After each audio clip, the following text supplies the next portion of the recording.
Hi everyone. Um, I would have said good evening, but I don't know where everyone is watching from.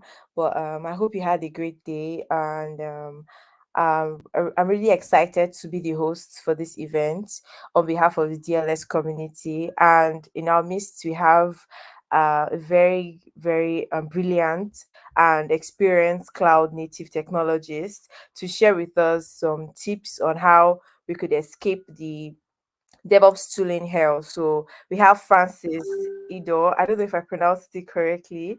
Hi Francis, please are you on the call? Hi Francis. Yeah. Yes, yes. Can you hear me? Yeah, sure I can. Okay. And hi to everyone too. Yeah. Okay. Yeah. Can I go ahead? Yeah, sure you can. You can. Okay. Um, yes. Well, I'm Francis, and I work with cloud native tools. And today, I'm going to be talking about DevOps tooling health and the various ways to try and avoid them, and also the realities of the cloud native landscape for people who are new to it.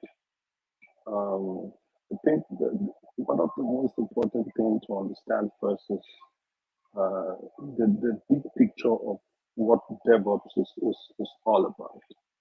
And I would say, in my own opinion, people might argue differently.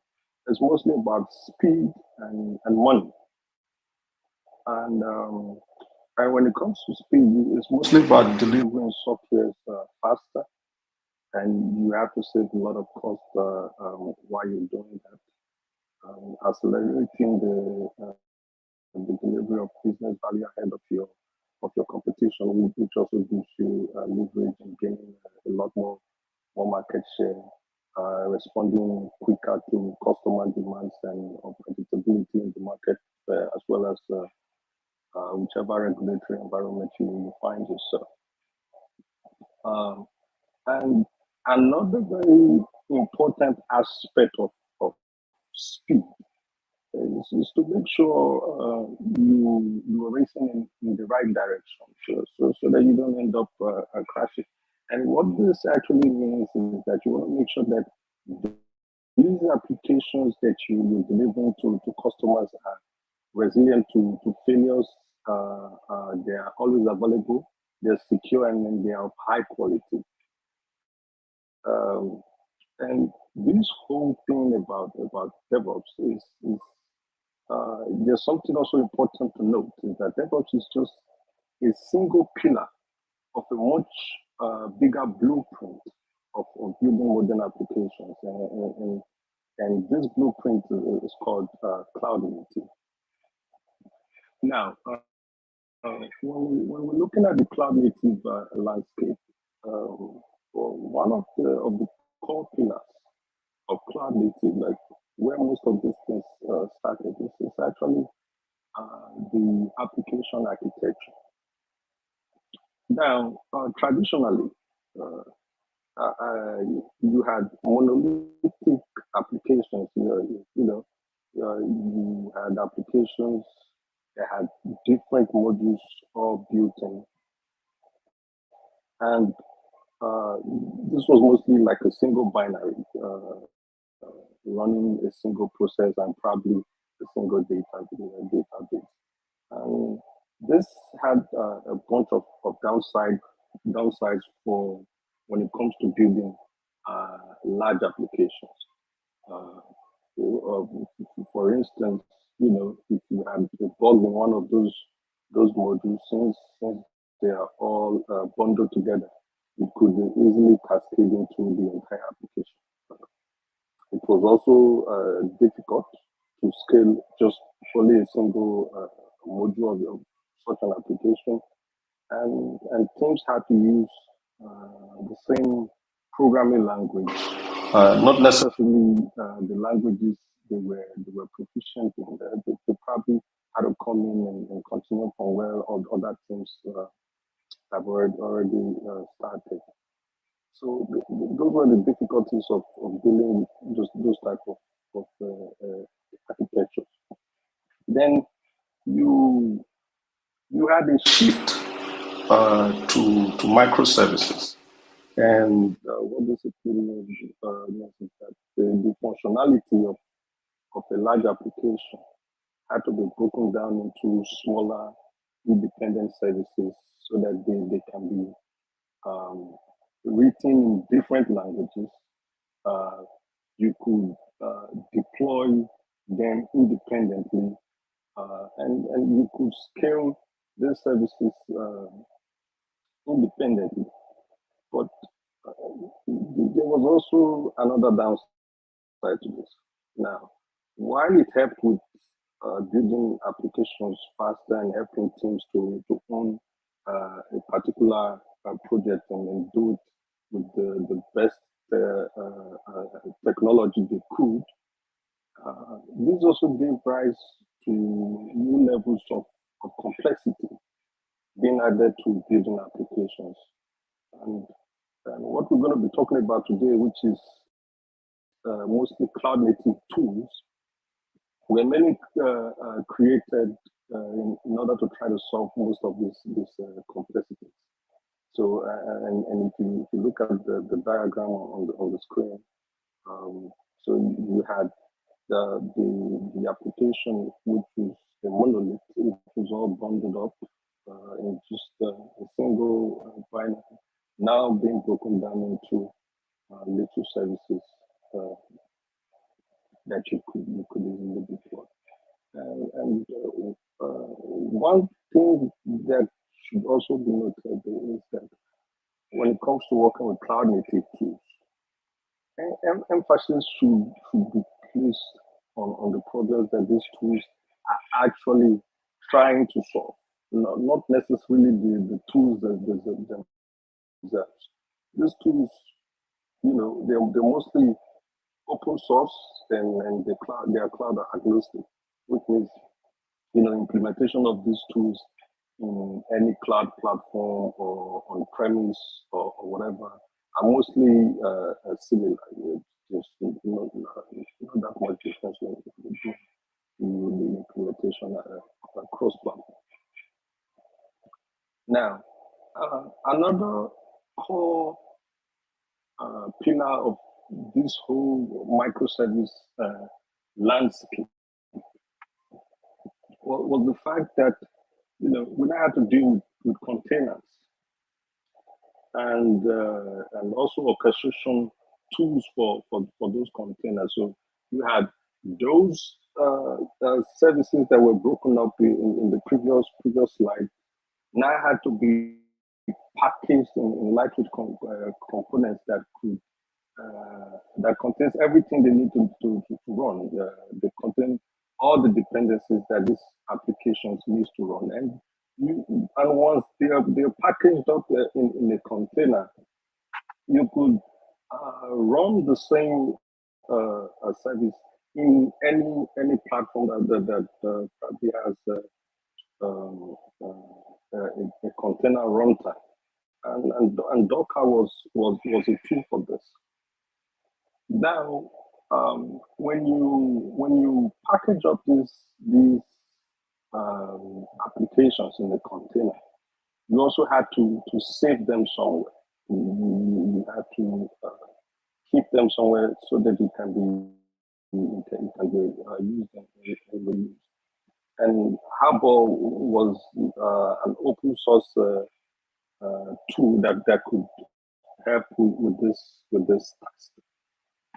Now, another challenge that you also deal with when it comes to containers, since they can easily be spun up, replicated, scaled and all that. So it grows very fast.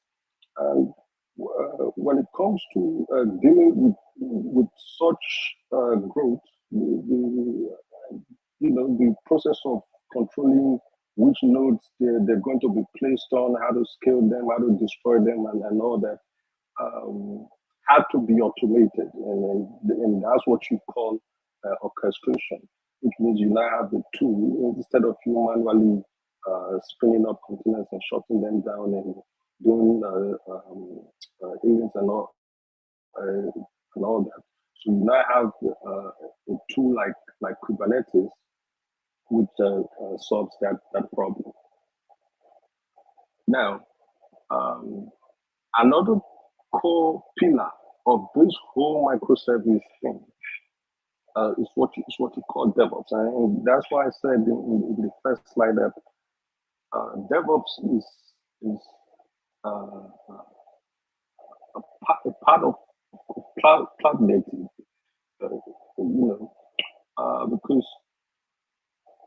because of how the boss this whole cloud native ecosystem is, and with a need to build applications faster because you're not having to deal with a whole lot of things.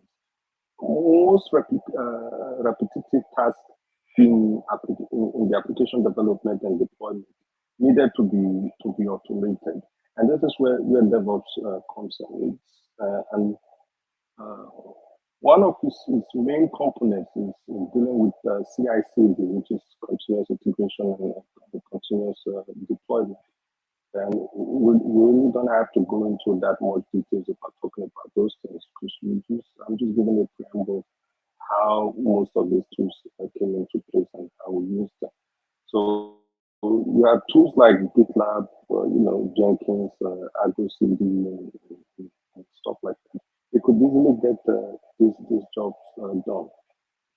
So you see why cloud native on its own, which is the bigger blueprint here, is more concerned about building applications that can scale, that are highly available, that are reliable, and that are secure.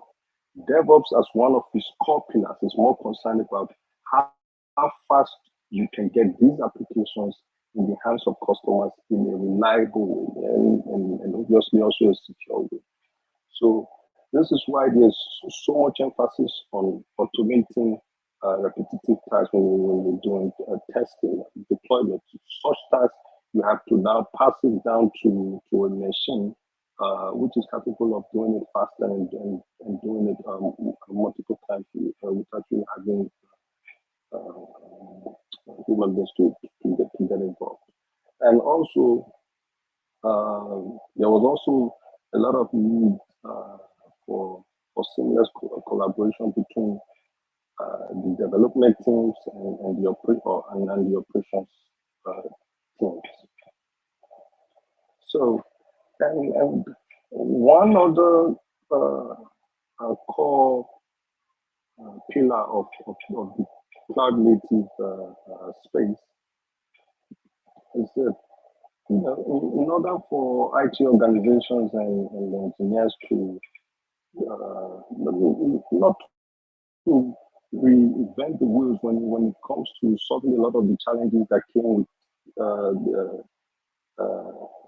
the microservice architecture and things like that.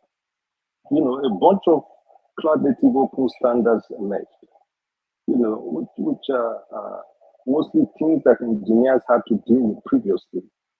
They were not kind of outsourced to the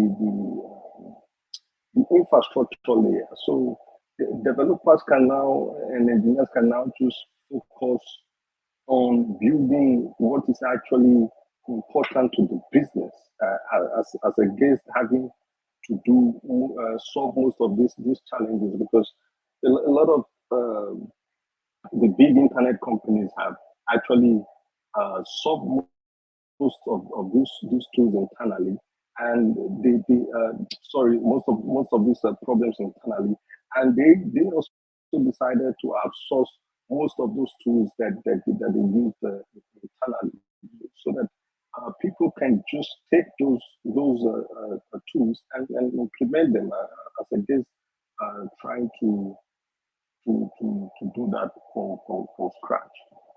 And one major thing that the challenge that microservices deal with is actually how do these services talk to each other.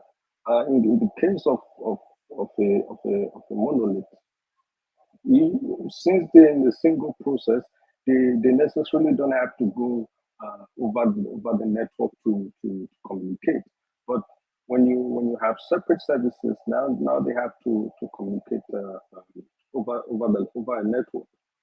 And Service Mesh was an open source solution for that. And Istio, a tool like Istio was an implementation of that solution.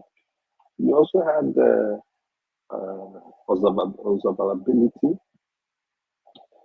because since you now have a lot of microservices, having to troubleshoot these services when there's an actual problem became very difficult. So you had tools that you could use for easy troubleshooting, and observability had to be broken down in like three separate layers, where you have logging, and you have metrics, and you have traces. So what logging mostly deals with is that when events happen inside of your system and inside of your application, now these events are actually recorded. They are recorded as tests. And if for people who work with Linux, if you want like an easy example of this is like when you do a journal uh, on your system, and it logs a bunch of tests of the service that is running in that system. But on the other hand, you had metrics. Metrics, on the other hand, deals with numeric values, not necessarily test like logging does. So it gives you information about the state of your system, and if you're also using a tool like Linux, you can easily an example of that is when you just type in top, and a bunch of informations are read out to you. So you have your CPU and metrics, and whatever. So, and why both of these were okay, there was also a need for for for much more detailed insight into what is actually going on inside of this entire service. From one service to the other, from what was actually going on in the systems. And you had they came up with traces, which allows you to follow every request that is being sent uh, to the system. It follows it, hook by hook, throughout the entire system, and you have a much better visualization of what is actually going on inside of your system. And Jada was the tool that is a tool that helps with that. Now, in conclusion of what the picture that I'm actually trying to paint,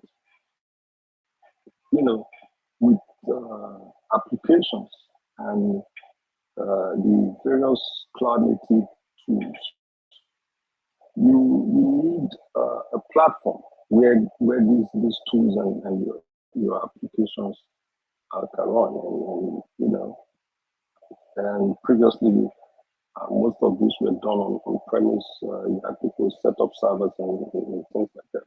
But then came the big cloud platforms like AWS and all that, who provided hardware and software that and also with APIs that you could go into and provision resources, compute resources, storage resources, network resources.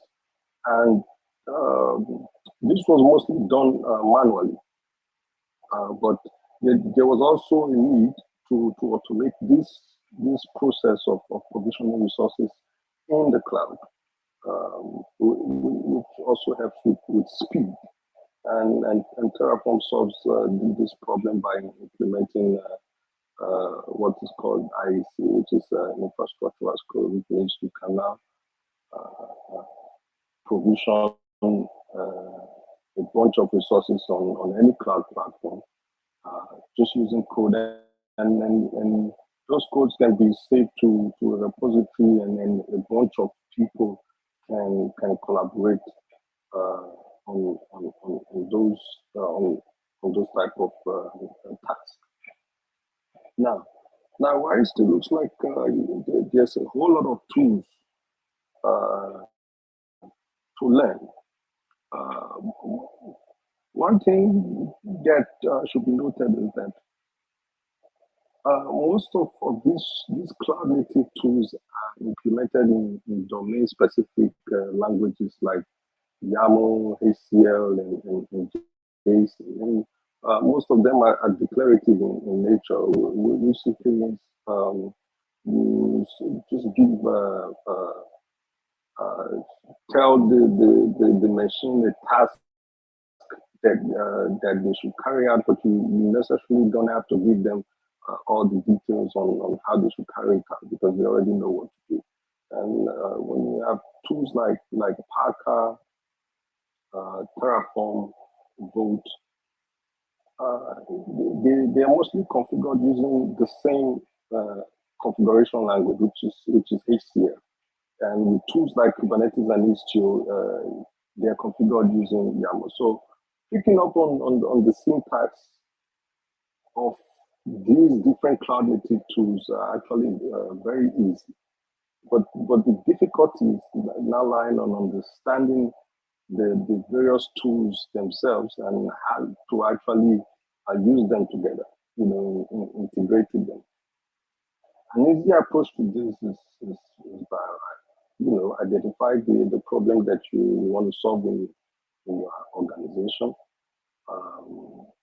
You look out for graduated tools on CNCF, which is the Cloud Native Foundation, to solve these problems. And once these tools are actually very popular, so it's very easy to find learning resources and to find the reference architecture of how they've been implemented by other organizations. So I hope with this I've been able to paint like a much broader picture of how to approach trying to learn a bunch of these tools and getting to adopt them. And when you go on like the CNCF website, it actually has a trail map on how you could learn most of those tools. And the most important things that you really have to wrap your head around are really the core pillars of the cloud native foundation, which is mostly the how to architect your applications in the modern way, and then you now have to containerize those applications, and you have to orchestrate those containers using a tool like Kubernetes, and there should be lots of collaboration between the people that are writing the functions and the operations guys that are making sure that these different services can run on the organization's infrastructure. So uh, learning containers and a tool like Kubernetes is a very good start. And also trying to learn a tool like Terraform to automate the provisioning of resources in the cloud is also a very good start. You necessarily don't have to start learning the entire tools on CNCF. You can just start with the core ones, the most important ones. And as you go in your journey, you can pick up a lot of other tools along the way. And that's my presentation. Thanks.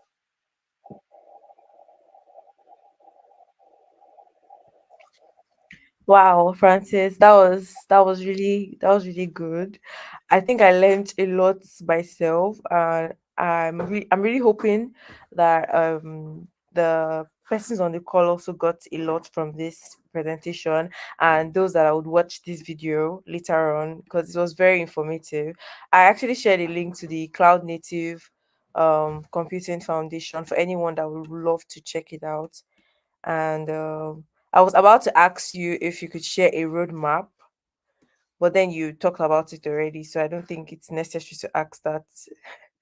So, you the last thing you mentioned, you mentioned for anyone starting out, they should focus on the most important tools. So, can you like I know you mentioned a couple, Terraform, and can you mention the ones that you consider less important?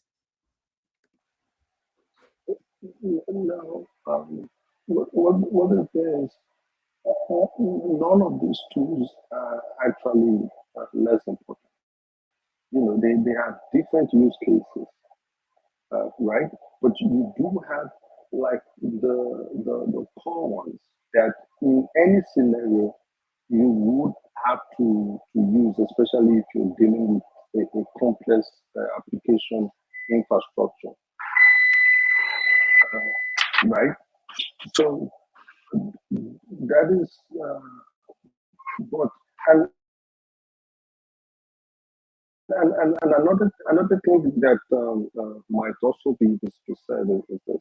There are also different type of infrastructures that you can come up with, and these types of infrastructures need different tools.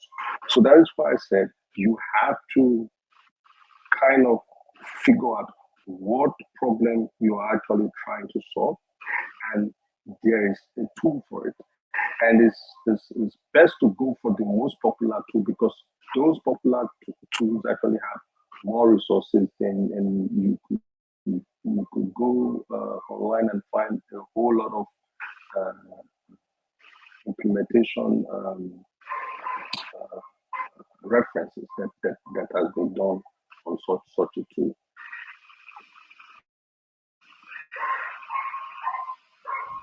Oh wow, thank I don't I don't I don't know if Sorry? that answers your question. Yeah, yeah, it I really said I, did. Thank you so much. Yeah, it did. Yeah.